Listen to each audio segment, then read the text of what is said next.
Hi. So you're considering buying a house and you want to know what questions you should be asking yourself before you go down that road. The first question that I would ask myself is, am I going to be living in this area for a long time? So when you go to buy a house, you need to know that you're going to be living in this area for at least 5 to 7 years. So is the line of work you're in going to keep you in the area? Are you going to have to be moving in a couple of years?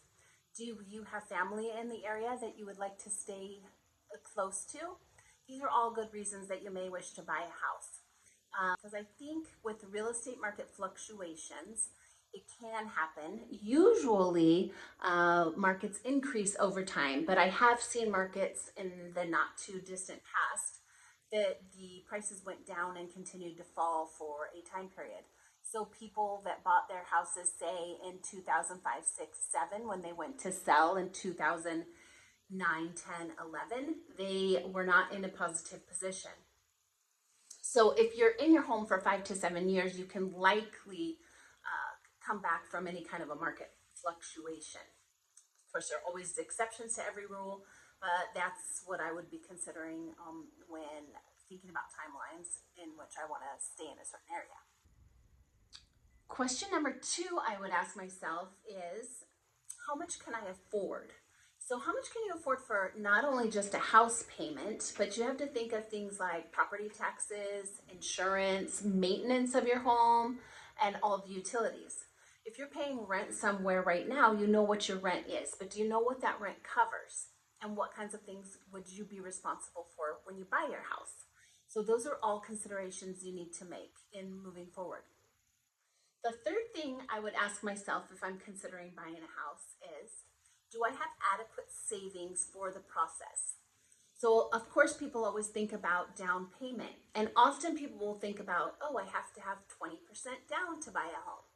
Well, that's a really good amount to have, but it's not likely that you need that much. For an example, an FHA loan program, you only need 3.5% down to purchase through that program. So before you decide how much money you need, you should probably go talk to a mortgage lender. They can help you with all of those questions. On top of the down payment, you're also going to need some money for earnest money. That's the money you put down to show that you have good faith to purchase the home that you would like to purchase. And it comes off the total at the end, should you move forward with that purchase. In our area, it's common and customary for buyers to pay 1% of the total cost of the home as their earnest money. Other costs to consider are the cost of inspections, and those are going to vary based on how big the house is that you're buying and what types of inspections you want to have. You also need to consider the cost of the appraisal. If it's an average home appraisal, that cost is usually going to be somewhere between $400 and $700, but I've heard of them as low as like $350 and as high as $2,000. So this is also a question you're going to want to talk to your mortgage professional about. The fourth thing that I would ask myself when getting ready to buy a house is, do I know a real estate broker that I can trust? I think it's really important that you work with a real estate broker that you trust is going to have your best interests at heart. If it takes you interviewing a few brokers to see who you feel like you can trust, do that. Interview a few brokers. You also want to work with a broker that knows the area where you are buying. And when I say the area where you're buying, I mean real estate is very, very local and very specific.